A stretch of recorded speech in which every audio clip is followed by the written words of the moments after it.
And I'm Kerri. And we are Paranormal Chicks. Episode 94. And this is the first episode of 2020. We're about to hit our 100th episode and our 2-year anniversary. It's crazy. Here's to another year. We're going to do bigger, better, lots of more things. I was Italian right there. You even kind of did your hand. It's a pizza. Extra large. They don't call me Large Marge for nothing. Again, no one. Literally no one. Timothy does. Only when I do Large Marge from Pee-wee Herman. It's just because it scares her. She's scary. You know who might call me Large Marge? New Patreoners. Oh. Do they, though? I don't know. Let's ask them. What'd you think, Allison L. from Colorado? Ashley G. from Washington. Amanda L. from North Carolina. Franny P. from California. And Ashley S. from Arizona. Welcome to Patreon, a.k.a. The Creepinati, a.k.a. Patreoner, a.k.a. all the things. And if you want to join the Patreoners, go to www.patreon.com/TheAPC podcast. And in case you missed it, we are doing Sinister Sightings weekly now, y'all. Yes, and I'm so freaking pumped because you know those are some of my favorite stories. I know, me too. My story's kind of a doozy. Oh, shit. So I hope yours is kind of more lighthearted. Well, we're just going to start it off with a fucking bang then. Yeah. Well, Debbie T from the Facebook group suggested a topic, and I was like, you know what? I've vaguely heard of this, so I'm going to check it out. And it was more than I had heard of, for sure. We're going to be talking about some folklore that's based in Michigan, Ohio, some North Carolina, and Connecticut. Some call them cryptids, but I feel wrong for calling them that, so we're not going to classify them as cryptids. But we're going to be talking about Melon Heads. Are those people who really like the band Blind Melon?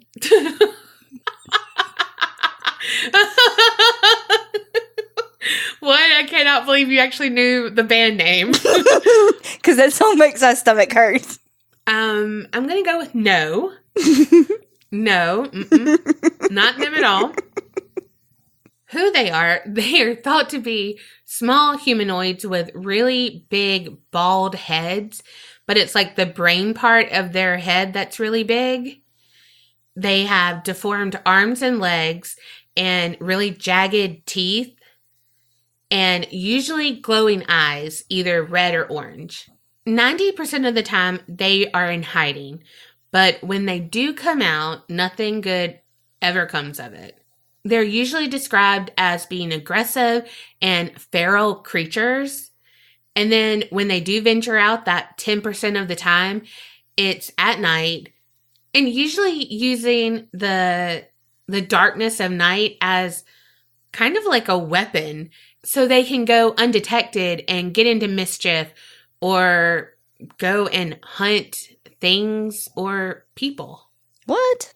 They are thought to survive by mutilating and eating small animals. Ew. And also human flesh. Ew. Double ew. With a side of ugh.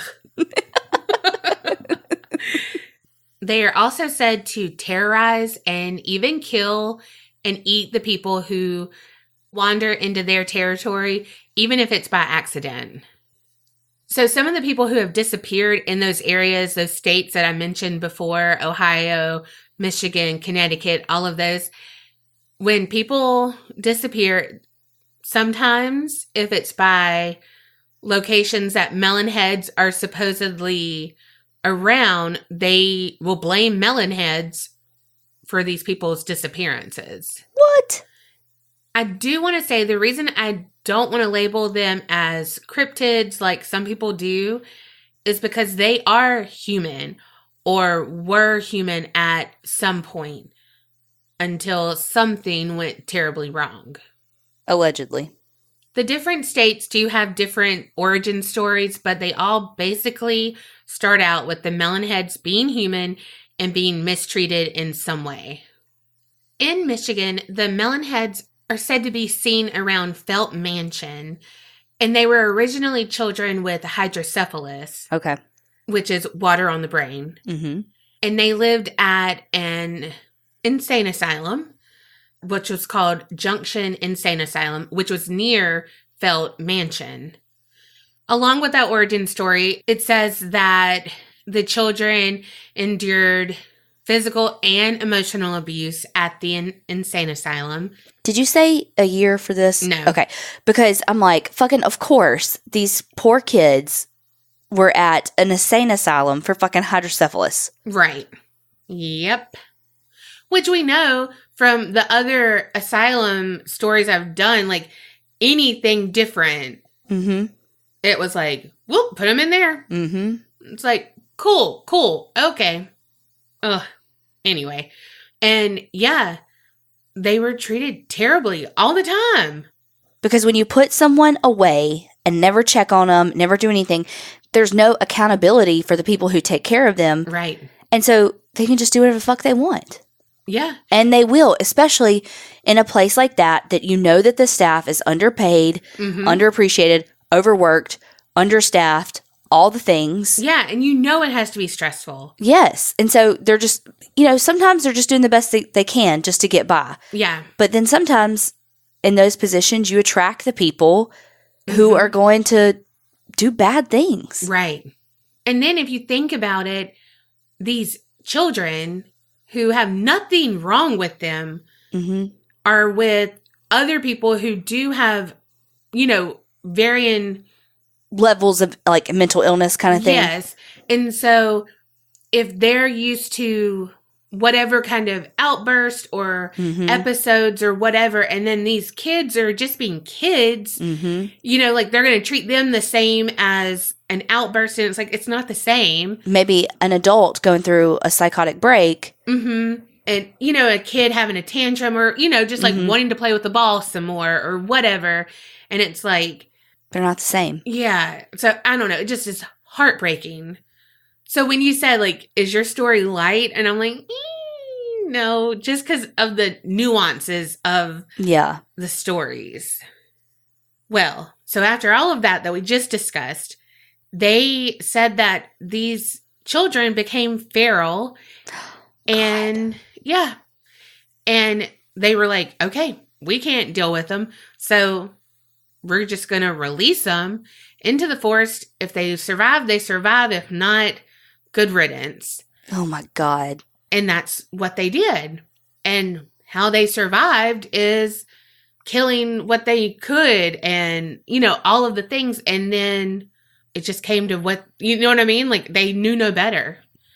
Another version of this legend say that the children lived in the mansion itself. They were still treated poorly by doctors, all of the things. And so they came up with a plan and they were going to kill the doctor who was torturing them and then escape the mansion. Well, they had no place to hide the body. So they cut him up into small pieces and they just hid him around the mansion. Allegedly.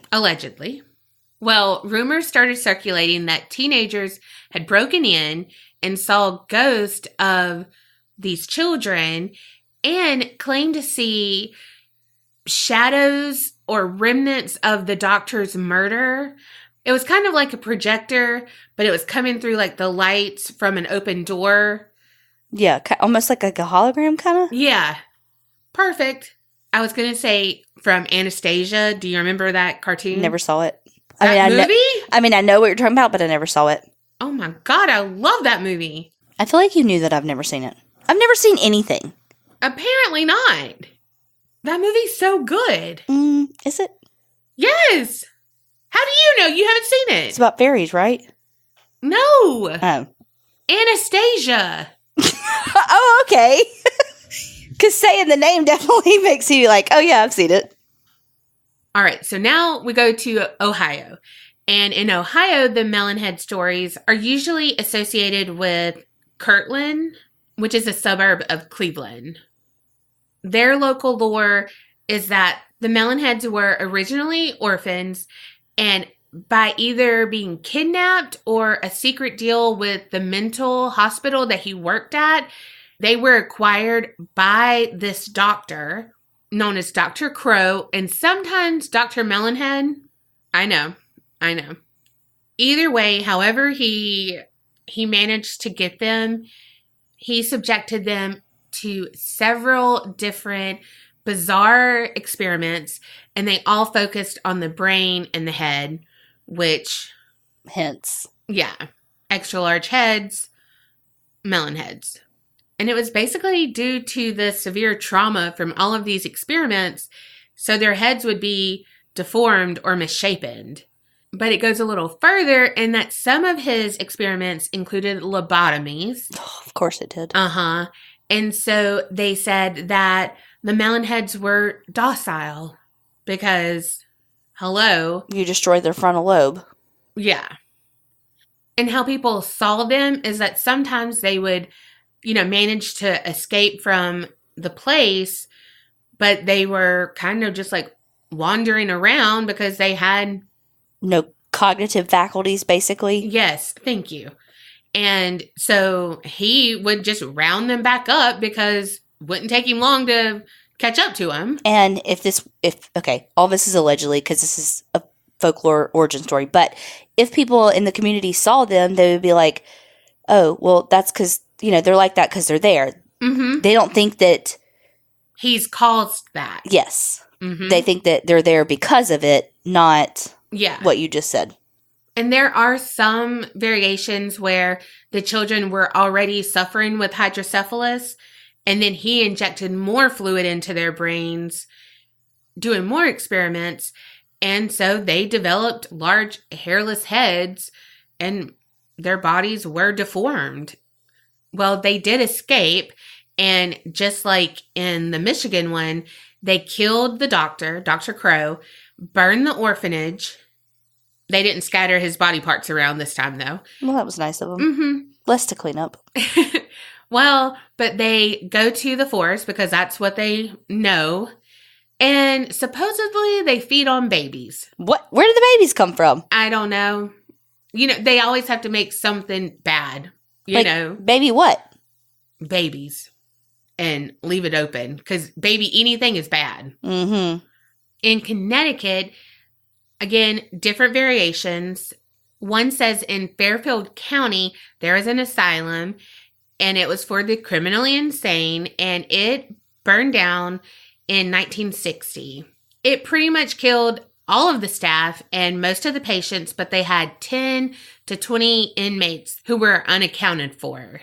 And of course, they escaped to the woods. So these are like normal people, like quote unquote normal people, but they got the Melonheads' appearance because they resorted to cannibalism to survive, and because they then resorted to inbreeding to populate. Mm-hmm. And they said that resulted in them developing hydrocephalus. So, medical person, does that normally occur? Well, so they ate each other, but yet that doesn't make any fucking sense. Look, some were good for eating. Some were good for... procreating? Uh-huh. Some made dinner, some made babies. But they didn't do both. That's some Handmaid's Tale shit right there.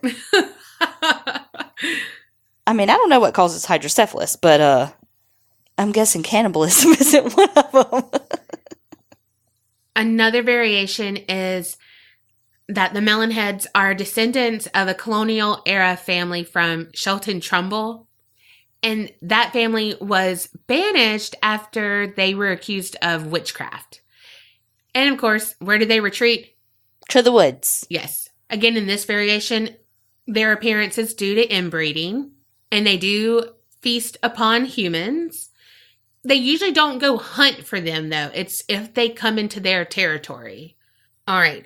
And then there's another origin story. And it's pretty much all about a top secret government project. Of course it is. It's just crazy enough that you can't believe it, but it might be true. right? In this account, it takes place in Lake County and usually in the woods, which makes sense because top secret. Mm-hmm. Well, they were subjected to experiments on their brain, which, of course, caused them to become deformed.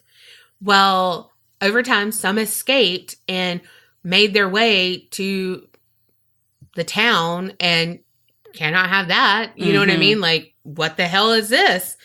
Where do they come from? You know, all the things.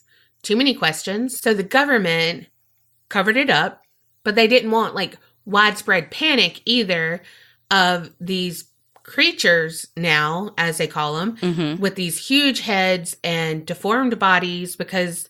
Who's got time for that? But again, like you said, I mean, it's silly and you're like, okay, but then you're also like, I mean, back in the day, I mean, still now, I'm not saying like it's better now, but like also, I don't know. I don't put anything past anything anymore. I mean, you never know. And then we know that there are doctors who, quote unquote, for the good of people, do terrible experiments to people who they deem less than normal people, i.e., the doctor from the Nazi camps. Yeah, absolutely. Hence, all research projects have to go through IRB approval, which is like the, internal review board? Like, so universities and hospitals have their own IRB, but you have to submit your proposal to even get approval to do your research because of shit like this, because people did shitty experiments on people, and it has to be approved so they can make sure you're not doing shady shit. Right. That's going to put people in danger. Yeah. Especially when it comes to medical research. Right. So again, I'm not saying any of that's true because it's all origin stories for folklore. However, there are some personal stories, eyewitness testimony, and I'm about to tell you. So there you go. But I'm just saying, out of all of those, they all sound plausible to me that kids were different because they were not deemed normal. They were atypical. Yes. And... well, but that's, again, I feel like we said this already, but that's the whole thing with folklore and all of that, is that it is rooted in some fact. There's been workers who have paved different streets and they've heard voices coming from the woods and they say that it's human-like but not human. Then there were some tree experts and they were testing some trees in the forest and they saw strange figures lurking in the bushes. So we have like various little stories like that, but that could be anything. And you know how I said these legends were centralized in those certain states? Well, many of them have places called Melon Head roads, which it's different roads where they are supposed to be like clustered. In Milford, it's Zion Hill Road. In Trumbull, it's Velvet Street, which is AKA Dracula Drive. Okay. And that's because some of the legends say that melon heads would bite and then consume whoever entered their territory. But the biting, you know, we get, and that's where we get Dracula Drive from. Gotcha. And in Shelton, it's Sawmill City Road. All right, story time. In 2009, from Creepy Cleveland Archives, it was a guy whose name is Jay, like Jay, and then B. He said he grew up living next to the woods in Ohio, and he had an encounter. He said it was in the fall around 10 p.m., and he heard his dog bark, so he ran outside to see what was going on. When he got outside, he saw his dog, and it was just laying there bleeding. Yes. No. And when he looked around to see, like, what happened, he saw a small figure with very pale skin and a large head, and it was running into the woods. So the next morning, he went out to follow the tracks, but they stopped near a creek, and he couldn't find any more than that. And I don't know if the dog survived. Honestly, I don't know. There's one more account from one of the Melon Head roads, and it's in the 1980s, and it's a group of girls from the Notre Dame High School in Fairfield, And the girls, whose names Megan, Sue, Kim, Deb, Jen, and Karen, they were all out joyriding on a Friday night, as one does. Mm-hmm. I mean, we did. Oh, absolutely. Listening to music, smoking all the cigarettes. Well, you didn't smoke, but I didn't did. Smoke, but I sang all of the fucking songs. Tiffany and I smoked enough for all of us. And I waved at random people. Oh my God. Yes, she did. You'd have to lock her fucking window. Mm-hmm. Be like, dare me, dare me. I ain't daring you. Did y'all dare me? Yeah, I was going to say, then she'd do it anyway. They decided to ride down Velvet Street, which we know is Dracula Drive. And of course, they were going to look for the Melon Heads. They parked the car, leaving the headlights on, and then set out to go into the woods. They walked about 100 feet down the road, and they were laughing and then, trying to spook each other with, scary stories of the Melon Heads, all of the things. What I would be doing to you. Yeah. Well, then they all shut up because they heard the car door open, then slam shut. Then it started, and the headlights are on still because that's, how they were seeing. Yeah. They all turn and look, and the car is headed straight to them. Oh my God. Well, they scatter into the tree line, and when they kind of look back when the car goes by them, they see what they described as child-sized humanoids who were dressed in raggedy clothes, and they had humongous heads with wide eyes that glowed with an orange light.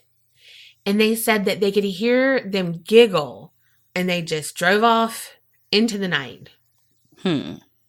However, one could say that these girls were doing something with some boys or some shit, and, someone stole their car, and they were like, it was the Melon Heads. We were on Dracula Drive. Mm-hmm. And that's what it is. Or they were out there doing drugs, and that's what they thought they saw. True. Or it was really an alien, and now Melon Heads are getting all the blame, and it's actually aliens. Yeah, or that.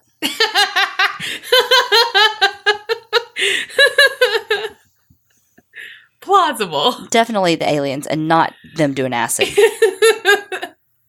Well, there's one story that kind of goes hand in hand with a government cover-up kind of thing, but I'll just tell you.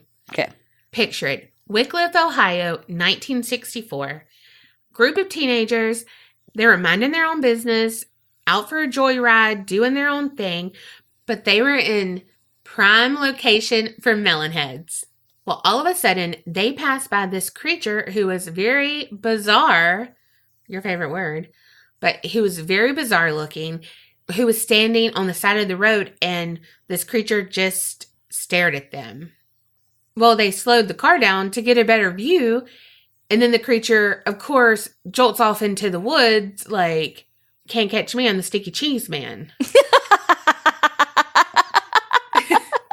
You remember that book? Yes. Oh my gosh. Okay, I was thinking like a squirrel. Oh God, that's funny. Well, the teens were like, oh yes, the fuck we can. And they start chasing after the creature. Well, they're going through brush, trees, all of the things.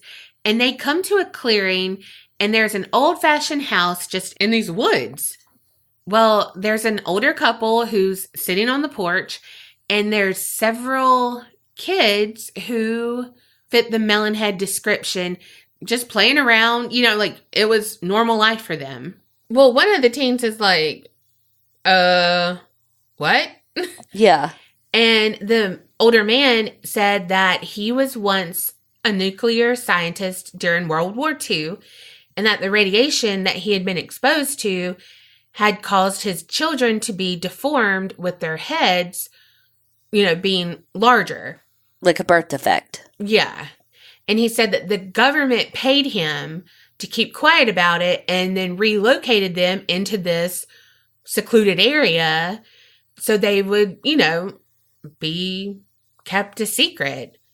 So the man was like, look, do you promise not to tell anyone about us? Because, again, we don't want any harm done to us. And we don't, we're we're leaving y'all alone. Y'all leave us alone. Mm-hmm. That kind of thing. And of course the kids are like, sure. And immediately told all their friends how they found the Melon Heads. And so then a whole group of people were like, let's go out and find them. Well, they were driving around the roads and stuff. And then they were stopped by some police officers. Sidebar, if the government paid this guy all this money to keep his mouth shut, he's not going to be like, so, first group of random kids that come through and then spill everything. Right. Okay, continue. The guy could be me. True. And be like, I was waiting for this day. Let me tell you what fucking happened. Because, that would be me. Legitimately, that would be you. Mm-hmm. Well, while they were out riding around, they were stopped by police officers. And the kids were like, what the hell? Because they're out in the middle of nowhere. Well, the cops ask them what they're doing. Because it's kind of suspicious. It's like a large group of teenagers. Cannot be good. Mm-hmm. And they brought up Melon Heads and stuff. And the police were like, look, that's an urban legend. They don't exist. But it's best you head back. And so the teens refused. They were like, no, we are still going to check it out. Like, that's what we want to do. Like, we're just having fun.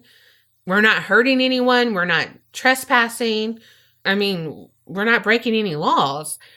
Well, then allegedly the police took them to the station and their parents had to come pick them up. But that made them all be like, is there really a cover-up going on? Because, like, why the fuck were they so adamant about us not searching for them? Mm-hmm. Like, all of the things. Because who knows? The government might have paid them for protection of this family. Yeah. And the guy was like, beep, boop, boop, boop, boop.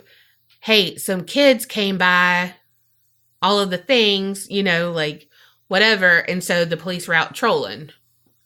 Who knows? This is pre-security cameras, like, in every house. Yeah. And then there's an account that was published in Weird US, Your Travel Guide to America's Local Legends and Best Kept Secrets. And that was in 2001. And this account shows that they're not always childlike and small. Tony said he had been out traveling in Ohio trying to find the truth behind the legends of the Melon Heads. He hadn't found anything, like he was like, well, they do say they had, you want to believe what you want to believe. Well, as he was about to just give up, he said he looked out of one of his windows and could see a creature running alongside the car. And he said he was going 40 or 50 miles per hour. Wow. But he said this creature was like 5'7", not childlike at all. But he did have spindly limbs and an extremely large head. And apparently it kept pace with the vehicle for a while until he just decided to go back into the woods. Tony said the Melon Head was wearing brown pants that were ripped up and the seams looked like they were held together by corn husk. And he was wearing a white shirt with like brown and red stains everywhere. And the head was like a light brown tint. 2 holes in the side of the head, which he thought were the ears. And he said when he turned the curve is when the creature jumped into the woods. And that's the only time he's ever seen anything like that. And he was like, I want to say that's a melon head because, it looked like a melon head. Yeah. But it also didn't fit it exactly. However, I want to be like, children age. Yeah. So, you know what I mean? And the last account comes from this woman named Kelly Top Bedrosian. And she said that she was with a group of friends and they were looking around Felt Mansion in Michigan because it's allegedly haunted. We now know, like, by Melon Heads and whatnot. And if it did have all the horrible things that happened there, it should be haunted. Well, then she happened to see a man. He was standing, kind of far away, But she was like, something is off about him. And she was like, he's got a really big head. That's what she said. Yeah, literally. You went dirty. I immediately thought Big Bad Wolf or Little Red Riding Hood. Oh my God. My, what a big head you have. Oh my God. Of course. That is so us. Yes. Well, and then he started walking toward them. So one of her friends yelled, hello, just to try to be friendly. They don't know who this guy is. Right. It might be someone with the Felt Mansion. Who knows? And all they got was a loud grunt, and he continued to walk towards them. But now he's picked up the pace. And then they were like, Lego. And so they all started running towards their car. They were like, you know what? Don't look back. Let's just go. Mm-hmm. Which, I mean, that's what we would do too, right? Mm-hmm. All right, y'all. And since we know that Kerri doesn't believe a word of any of this. I mean, you're not wrong. Here's something I found on damnedconnecticut.com. And it's an article written by Ray Bendici in March 2010. And he said that he found an article a few years back, and it was talking about a group of Appalachian mountain people in like the Tennessee, Kentucky, Eastern Virginia area, and they were called the Melungeon. And they are believed to be mixed race descendants of European outcasts, freed slaves, and Native Americans. So basically the people that didn't fit into regular society. It was like they were already predispositioned to be the low, like, outcast of society. And so they decided to just stay to themselves. Again, with the, hey, we're going to leave society alone. We don't fit with them. They don't value us. So we're just going to have our own society right here in this safety of our group. Yeah. Well, the article also mentioned that Melungeon was sometimes, quote, bastardized into Melon Head.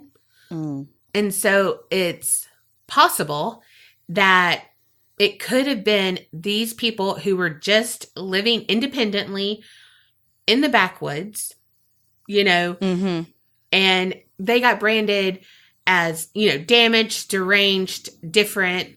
And that over time, the Melungeon got changed to Melon Head, and that's all they knew, and that's how it kind of stuck. And of course, we talked about this before. People fear what they don't understand. And that's what he said in this article. And I was like, yes, underline, highlight, yes, yes, yes. And so these people, this group, were made to be the boogeyman. And to quote Ray, he said, that ignorance was passed down through the years, and the rest, as they say, is legendary. Wow. So just like you said, I mean, it could be rooted in this. And it's sad. It's more sad than scary, of course. It's just like, heartbreaking. Any of those origin stories are heartbreaking. Yep. Like the kids didn't have a chance. The people didn't have a chance. And there's nothing wrong with them. But society deemed them atypical, like you said, and therefore less than. Yeah. And we see that today in your true crime stories where you talk about marginalized people who are often made scapegoats for problems, who are victimized continuously and victimized not only from individuals, but systematically. Yeah. Yeah. Well, shit, your shit was sad. I know. And my shit's sad too. Great. We're starting this year off on a low note. So, well, you know what? We can only go up from here. Maybe. Don't dare me. I just want to start mine with a trigger warning. It has to do with kids, has to do with mental illness, it has to do with therapy. Wait, should we have trigger warning before mine? Because literally all of that seems to be in mine. Yours was folklore. Okay. So while yes, I don't know. And y'all may not think this one is as heavy as I do, but this one just fucking crushed my soul. Okay. On November 19th, 1989, in Lincolnton, North Carolina, a baby girl named Candace Elmore was born. Candace was the firstborn to her parents, Angela and Todd, who went on to have 2 more kids, a baby brother named Michael and a baby sister named Chelsea. There was a lot of turmoil in the house with alcoholism, abuse, neglect, and so social services actually had to step in and removed Candace and her siblings from her parents' house. Oh, gosh. The 3 kids were separated into 3 different foster homes, which is Oh, my gosh. fucking heartbreaking and horrible. Such a disservice to the kids. It is. They have been through enough trauma being removed from their parents. Don't take their siblings away from them. Right. And I understand. Well, I don't understand because I've never had the job. But, like, I know that we have social workers who are listening who are probably like, sometimes it's unavoidable. And I totally understand that. Yeah. You know, there's places, especially because they were boy and girl. I know that there are a lot of rules as it relates to sharing rooms and all of that. And so to find a house that has the separate bedrooms and all of that, I understand that social workers work incredibly hard for very little pay, especially for the level of education that it requires. Could not have said it better myself. When she was 5, Candace's parents' parental rights were terminated. She stays in the system for about 2 more years when she finally gets adopted. She gets adopted by Jean Elizabeth Newmaker. Fake last name. It's not. So Candace was adopted, but she wasn't adopted with any of her siblings. Jean was single. She was a nurse practitioner, a pediatric nurse practitioner. So you're like, who better to adopt a child than a freaking pediatric nurse practitioner? Right. She lived in Durham, North Carolina. She came from a very prominent family. They were, well-to-do. Kept up with the Joneses. No, but for real though, because it said like even in high school she was part of the cool kids, Mm-hmm. and they all had money, so they had all these like expensive toys and stuff. So yes, absolutely keeping up with the Joneses. I do want to say that some of the stuff says that she is a pediatric nurse, not a nurse practitioner. So I'm not really sure which one, and it's a small detail, but again, if you're a nurse practitioner, you'd be like, she wasn't a nurse practitioner, Yeah. When Candace was adopted, Jean changed her name to Candace Elizabeth Newmaker. She got a new birth certificate, and on the birth certificate, it put Jean as her mom, and that her birthplace was Durham. Like, it was a Wow. done deal, she was Jean's. And Jean loved Candace. She doted on her, bought her gifts, sent her to the best schools, but Candace just didn't receive love in that way. She grew up with all of this trauma, all of this abuse and neglect, and so she had a hard time with the attention, and if you think about it too, she's, by the time she was adopted, she was 7, and she had been in and out of foster care, her parents' parental rights had been terminated. She just had a lot of trauma. Yeah. And so she had a hard time with the transition. She had a hard time accepting Jean's love, the gifts, all the things. She just had a hard time, as you would expect a child to do who's been through all of that. Over the next 2 years, it's said that Candace's behavior worsened. She didn't get along well with her peers. She would, always snap at them, being like, don't look at me, don't talk to me. Just again, she had a lot of trauma that she needed to deal with. So again, could you imagine going to these big fancy schools when you're used to trying to figure out what you were going to eat? Kids are fucking resilient as shit. Yeah. But that's hard. Yeah. So Jean was like, okay, Candace needs help. I can't give her the help that she needs. So she started taking her to a psychiatrist. She said that Candace had basically a bad attitude. Candace's psychiatrist actually said, this is a quote, "I don't think she was a normal, happy kid. She could smile and be real cute, and then she could be mean. So between Jean and the psychiatrist, they were doing everything they could to help her. They tried antidepressants, antipsychotics, amphetamines to help with her ADHD, all of these things, and nothing was working with her.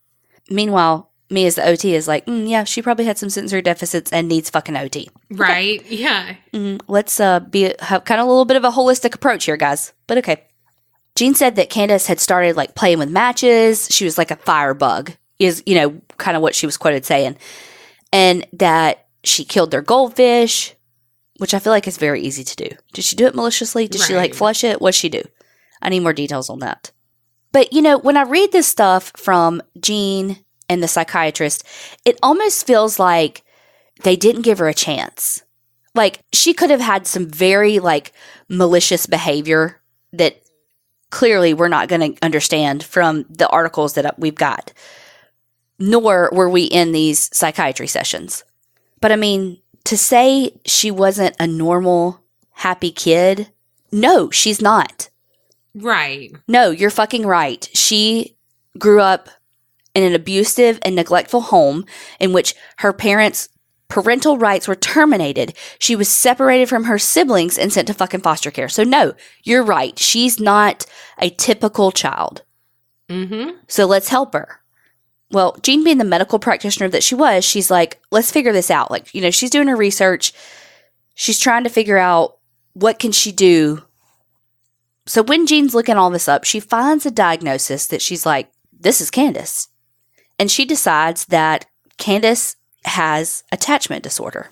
So basically, in a nutshell, do you remember in every single psych class that you ever had when you learned the Erikson stages of development, and the very first one in infancy had to do with attachment? Yes. And you saw that. Do you remember? Of course, I can't fucking remember it. But, the experiment with the monkeys, with one monkey was just like a cold cage. Mm-hmm. And it had the nipple for breastfeeding. But it was just a cold cage. But the other, quote, monkey was softer and had the blanket and felt more cozy. And so when they put in the real life monkey, it would go feed on the cold caged one, but then immediately leave that one and go to the more comforting one. Yeah. Because that's part of the attachment. It's part of meeting the needs, blah, blah, blah, blah. Yeah. So as part of that attachment, infants' basic needs have to be met. An infant cries, they get picked up, they get comforted, they get fed, they get changed, they get burped, whatever it is that they need, their basic needs are met and comforted. And so that helps them form secure attachments that carry on through life with all of their relationships. That's the idea. So with attachment disorder, kids who experienced a lot of neglect early on in life, again, it's specifically in those ages like infant to 3 years old. Yeah. It can even have to do with changing of caregivers, if it happens a lot, or just any of that kind of disruption can cause that. You also see this a lot in kids in orphanages in foreign countries that are basically just all in their cribs and they never get loved. They only get picked up to be fed, and then they're left in their cribs basically the rest of the time. They never get play with an adult. They never get loved on and rocked and all those things. And so they have a harder time as they get older developing relationships and even stuff with their gross motor and fine motor skills and problem solving and all of that, because all of that's foundation starts in infancy with play. Well, there's a lot of different theories and treatments for attachment disorder, which we're not going into. But Jean was like, this is it. This is what Candace has. So Jean goes to a convention about attachment disorder because she is in it to win it. Yeah, she's like, I have got to help this child. I've got to learn more. While she's there, there's other parents there, and she's listening to these stories, and she's just like, holy fuck, this is it. So in 1999, she goes to yet another convention. And while she's at this convention, she meets another therapist, and they're talking about Candace, and that therapist is like, oh yeah, she definitely has attachment disorder. In fact, I would say her attachment disorder is fairly severe. Never even met Candace. Yeah. Okay. Yeah. Okay. So this guy who thinks that he's diagnosed Candace without ever fucking seeing her says, you need to talk to Connell Watkins. And Connell Watkins was a psychotherapist in Evergreen, Colorado, an unlicensed psychotherapist. Oh my good heavens. And Watkins worked with Dr. Foster Cline. So these two had a lot of theories on attachment disorder.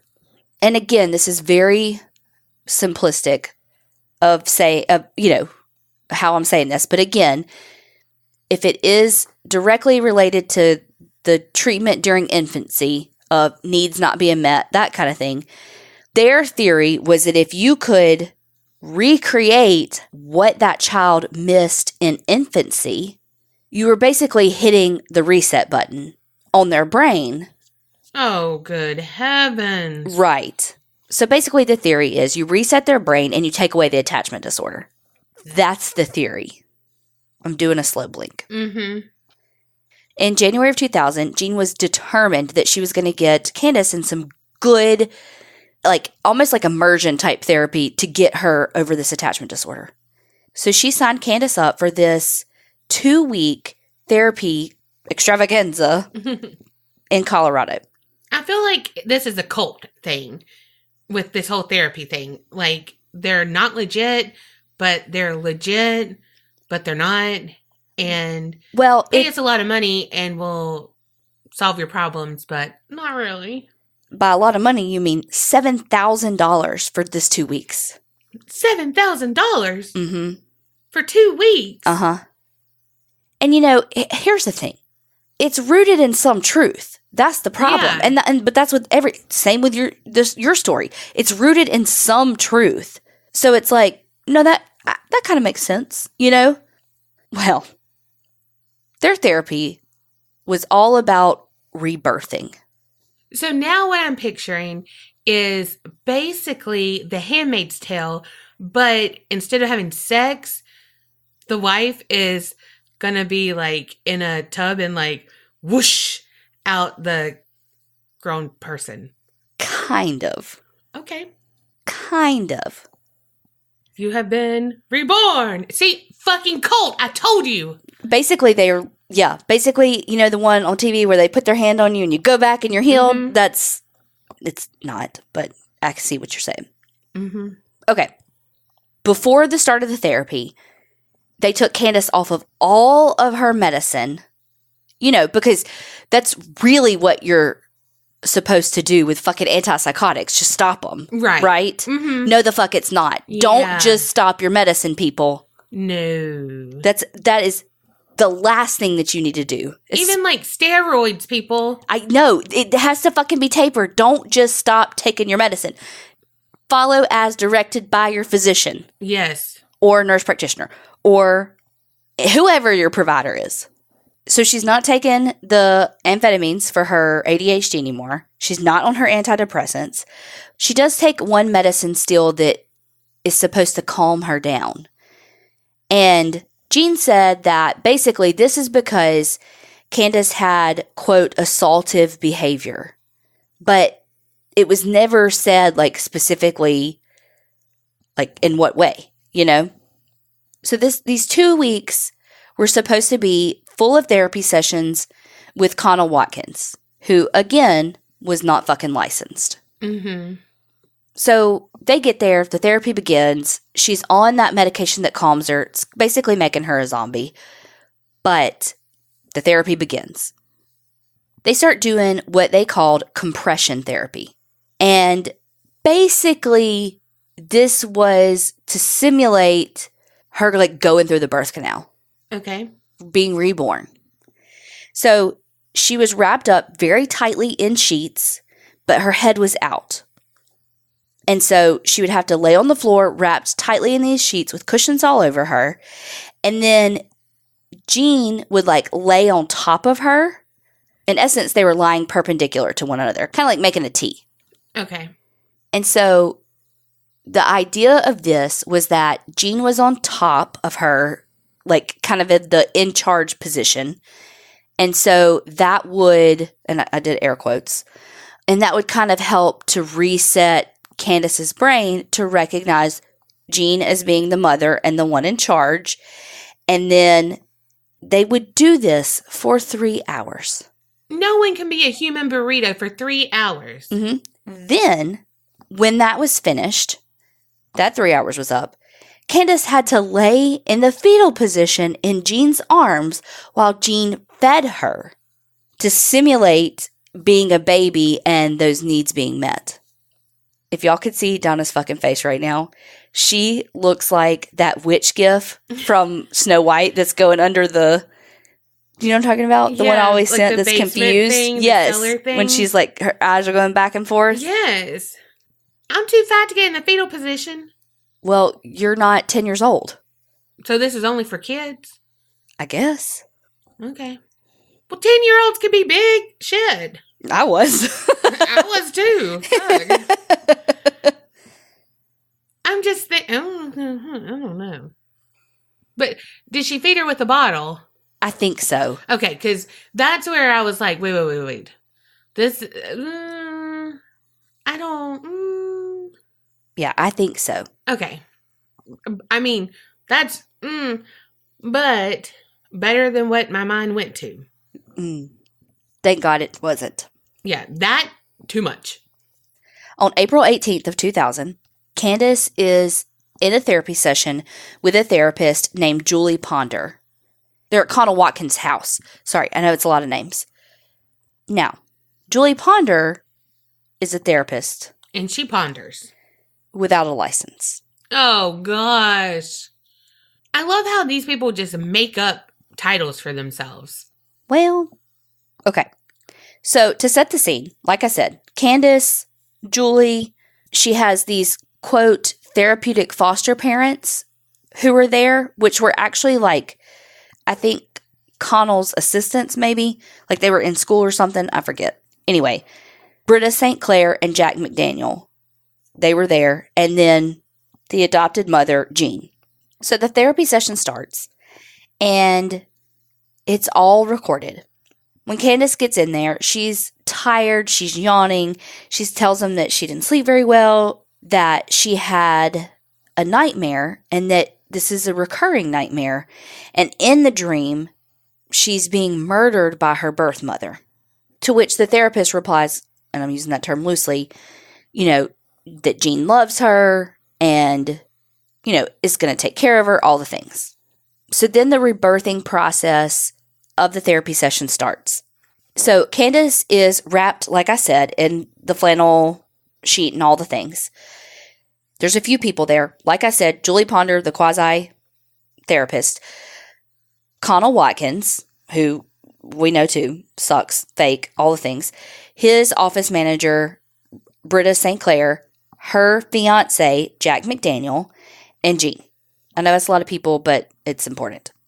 Britta and Jack are there to act as Candace's, like, quote, therapeutic foster parents. And I think that, even though I'm like, I don't know what that means, I think it's to, like, aid in her, like, acceptance and processing of the rebirth through the process of being in foster system into adoption. The other thing that all of those fucking people are there for is to create that compression that we talked about earlier, again, to simulate the womb. And in that simulation, okay, think about this. All of those adults, all this stuff has said a combined weight of like 673 pounds on this 70-pound child. Holy shit. Yeah. Look, I can't do math right, but I even know that does not add up. No. Whoa. That hurts my, like, chest just thinking about it. I legitimately, like, have to keep, I know Will's cutting them out, but, like, I have to keep taking deep breaths looking at this transcript because it gives me so much anxiety. So the session starts off with Ponder telling Candace, imagine yourself as a teeny little baby inside your mother's womb and what it felt like. Warm. It felt tight because her stomach was all around you. And then she says, what do you think you thought about when you were in there? Candace said, I thought I was going to die. Then Jean says, and again, I'm cutting some things because I'm not reading y'all everything. So Jean says, I'm so excited. I'm going to have a brand new baby. I hope it's a girl. I'm going to love her, to hold her, and tell her stories. I'm going to keep her safe. Every day we'll be together, and she will be with me forever. So they asked Candace if she believed what Jean was saying, and she said, uh-huh. And then they asked Candace how that makes her feel, and she said, happy. Oh, my gosh. Then Connell says, if a baby doesn't decide to be born, she will die. When the baby decides to be born, it's a wonderful thing. So then they ask her, is she ready to be born? And she's like, uh-huh. Goo goo gaga. I mean, if we're role-playing here. So they tell her she has to come out head first. If you stay in there, you're going to die and your mommy's going to die. And at this point, Candace is like, who's sitting on me? I can't do it. She starts crying and she's like, I can't do it. My hands come out first. And then about a minute later, she's like, I can't do it. I can't do it. I can't breathe. Whoever's pushing on my head, it's not helping. I can't do it. It's too dark under here. After a couple more minutes have passed, Ponder says, do you want to be reborn or do you want to stay in there and die? And then she says, quit pushing on me, please. Quit squishing my legs. I'm gonna die now. A couple of minutes later, they ask Jean, are you feeling the contractions, Mom? And she's like, I am. Oh, shut up, Jean. I know. Like, y'all. That is so like Handmaid's Tale when the people are having birth and they're like all around the quote unquote mom that's not giving birth. And it's like, bitch, you down there having a mimosa and she up there having a natural damn birth that your husband raped her. Anyway, I'm just saying, like, Jean, mind your business. Over the next few minutes, Candace is saying she's going to die. She asks for oxygen. She asks if she dies right now, is she going to go to heaven? Julie Ponder says, go ahead and die right now, for real, for real. Candace said, okay, I'm dead. I ain't defending this. But they say this is a part of the rebirthing process. Like, basically, like, the old you is kind of dying. I don't know. This is fucking stupid. It is when she's like, you need to be born because if you stay there, you're going to die and the mom's going to die. Are you ready to be born? Yes. And then now she got to die up in there. Yeah, I know. To be reborn. But then they say, okay. But then she's like breathing very heavily and she's like, get off. I'm sick. Get off. Where am I supposed to come out? Where? But how do I get there? And Connell says, just go ahead and die. It's easier. It takes a lot of courage to be born. Then, almost 20 minutes in, Candace throws up inside that blanket. Then, like almost 22 minutes in, she has a bowel movement inside there. And Connell says, stay in there with the poop and vomit. And she says, help, I can't breathe. It's hot. And then Jean's like, I'm so excited to have this baby. I'm waiting for you to love you and hold you. Fuck you, Jean. At 32 minutes, Jack repositions himself like on Candace's head. And Julie Ponder's like, Candace? She didn't respond. And so she says, she takes a pillow from Jean and she's like, she needs more pressure over here. So she really needs to fight. And so it's like they're like egging her on, being like, there's less air in there. You're in there with your poop. You're in there with your vomit to like make her like, quote, want to be born. They call her a quitter. It's like they're trying to like, I don't fucking know, but they tell her she's a quitter. And at minute 40 and 1 second, Candace says no. They start saying quitter over and over and over and over and over again. Eventually, Britta, Jack, and Jean leave. They're continuing to call her a fucking quitter. Then fucking Julie Ponder and Connell Watkins start talking about just chit-chat, like, oh, this is my dream home, and it's like $1 million property, but it needs to be remodeled. Then Connell Watkins says, because it's just him and Julie in there, and they say, let's talk to the twerp. They unwrap Candace. At 1 hour and 9 minutes, he says, oh, there she's sleeping in her vomit. Jean walks in, and Candace is blue. Oh my goodness. Jean immediately starts doing CPR on her. When she said no, that was her last word. Wow. Well, and like Julie Ponder is like, hey, you in there? No sound. She's like, okay, put some more pressure over here. Like, there's no fucking sound. Mm-hmm. Why are you like, let's put some more pressure over here? Mm-hmm. She was silent for 30 minutes. Holy Hannah. So they call 911. The paramedics get there.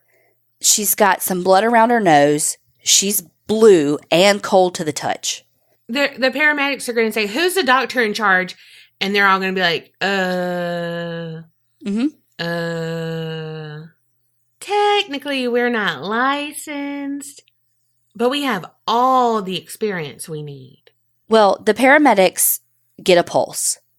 You know, they're doing their work. They get a fucking pulse. They take her by helicopter to the hospital in Denver, but she was declared brain dead the next day because of asphyxia. Oh my goodness. Bless her heart. Bless her heart. She even had a brainstem herniation. Like, it was crushed? It was like poked out, basically. Mm. And she was 10? Mm-hmm. Well, here's the thing. They had fucking videotape of it all. Oh my goodness. They had videotape of this session. They had videotapes from the 10-hour sessions before. And the thing is, none of them fucking had a license. Yeah.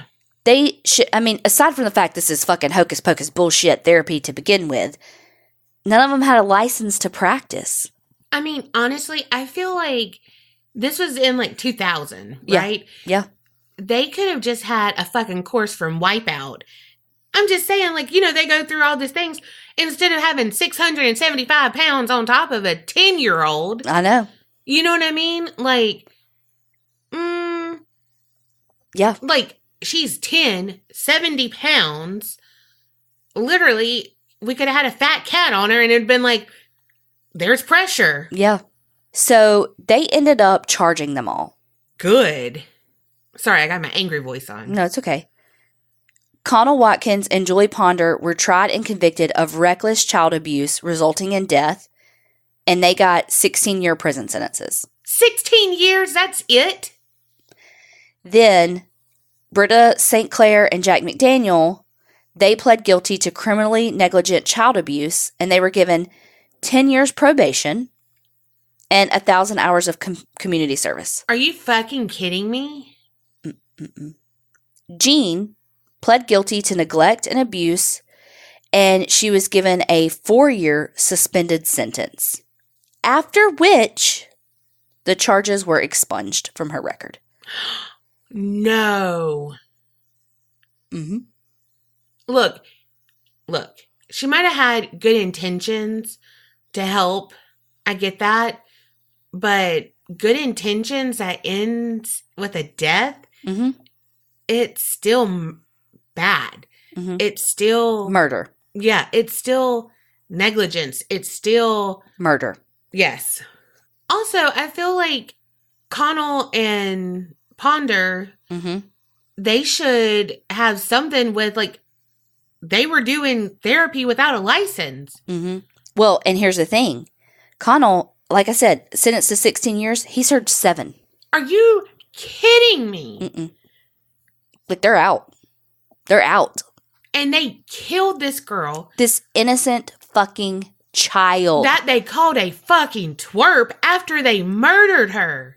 And a quitter over and over and over and over again. And basically told her she was too weak to do the rebirth. With almost 700 pounds on her. 10 times her weight. Wow. Colorado and North Carolina did enact a law called Candace's Law. And it outlawed, like, reenactments of the birth experience. I mean, that's... Well, La-di fucking da. I know. I was going to say, that's little to no. What's the word I'm trying to say? This wasn't legal anyway. This shit wasn't legal. Girl, I fucking know. And the shit that I did not read from that transcript, like, just over and over again, her pleading for her life. And they're like, well, it's just part of the process. No, the fuck it isn't. She could not breathe. It's so heartbreaking to think about. All she had was traumatic experiences in her life and her death. Mm-hmm. Y'all, this episode was so fucking heavy. Am I just like projecting or something on the story? Because this story has fucked me up. Like, I feel like I can't breathe. You know what I mean? It's like I can just feel that weight on her. And I mean, it's not the right word for it, but it's soul crushing. And I feel the anxiety and I feel the fear for her. Well, you are dealing with anxiety right now, too. True. And maybe from this. I don't know, but this was a heavy fucking week for me. Yeah. No, this is a heavy story. It is. I mean, it's got me fucking fired up because... It's bullshit. It is... Oh, my God. People are in jail for selling weed, a small ounce, like, whatever ounces. I don't know. I don't do it. But, like, they're in jail longer than these people. Yep. Like, who smothered a child and recorded it, all of this shit, like, because they're like, we doing it, like, and just like, well, that wasn't supposed to happen. Yeah, she died. She wasn't reborn. Well, no, because she's not Jesus fucking Christ, and she's not rolling the rock away. Fuck. Woo, Donna is lit, y'all. But it's so interesting how mine's the injustice of it. Yours is she died. And I'm like, that's sad. But these people need to be punished. Yeah. I mean, me too about the injustice. Like, because you're so fucking right. It's like our justice system is just so unfair in that way. All right, let's do something to end this damn episode. Sad ass shit. We started off this year emotionally. First episode right out the gate, I got Donna lit. Yes. The only thing that would piss me off even more would be, do you know? Brandon Dassey? No. What's his face that you hate so much? Chris fucking Watts. Mm-hmm. I couldn't do that case because Donna would talk the whole damn time. Y'all, literally, if she did that case, I'd be like, no, the fuck he didn't. This is what it happened. Uh-huh. She would tell you all the facts. She would start and be like, hold on, no, I have a murder board. And like, let's do Facebook Live real quick. Where's your laser pointer? Oh, I can't stand him. Okay, so our justice system still fucking sucks. People take small truths and fuck it all up. This just reminds me, too, like, of Bad Batch, Dr. Death, all of the things. Shrink Next Door. Yes. It's like medical shit is so above everyone. Because, I mean, like, doctors go to school for, 50 years. And so I don't understand it. So when you say, like, it's rooted in some truth, like, I can get with the compression stuff a little bit because, I mean, like, when I'm having my attacks and I'm like, anxiety, you're like, push down on my shoulders. And I'm like, it's calming. Yeah, weighted blankets. We know that's all the rage. Like, okay, but not 675 pounds. Mm-hmm. Like, too much. Well, I think we've talked about this. In the medical field, you are still a customer. You are still the consumer, and you have every right to ask questions. You are your own advocate, and don't feel like just because someone has a different degree than you, or period, that you can't ask questions. Hell yeah. Or intervene in your own behalf. Mm-hmm. In this situation, it's just unfortunate that Jean was drinking that Kool-Aid. Exactly. And she was feeling those contractions. And then how's she going to leave? I think they had her leave. I'm not sure. Because she was like watching it on a monitor. How's she going to leave? Like, this is not how someone's reborn. I don't know. But you're trying to put logic with the illogical. I know. Here's the thing. We have folklore at the beginning. And it's like, here's kids who are different in some way. We're going to do experiments, and if it fucks them up, it fucks them up. What it do, boo? That's how it is. And then we have them in the year 2000, where a kid is different in some kind of way, and they're like, we're just going to do an experiment on them, and if it fucks them up, it fucks them up. That's terrible. I agree. And we did not plan this, y'all. No. So it's like folklore, but hello, it's the same thing. Well, happy fucking New Year. You know what? In 3 days, you'll have a sinister sightings to forget all about this episode. Maybe it'll be more lighthearted. Or in our case right now, at all. Lighthearted in any fucking way. You know what? To end on a really light note, Kerri took a picture of me today, and my hair was fucked up because I just woke up, ran down here after I got breakfast for us. And, bed hair don't care. She took it, and I said, oh my God, I look like Gargamel from the Smurfs. She did. Actually, I said you looked like Ace Ventura, but then when she said Gargamel, I was done. I was like, yep, you sure fucking do. I do. So she's going to do a side-by-side comparison, so... Be on the lookout for that. So when you're, down in the dumps and you're like, what is this episode? Why am I so sad? Just know that I am Gargamel. Or am I? Either way, remember. Creep it real and don't get scared.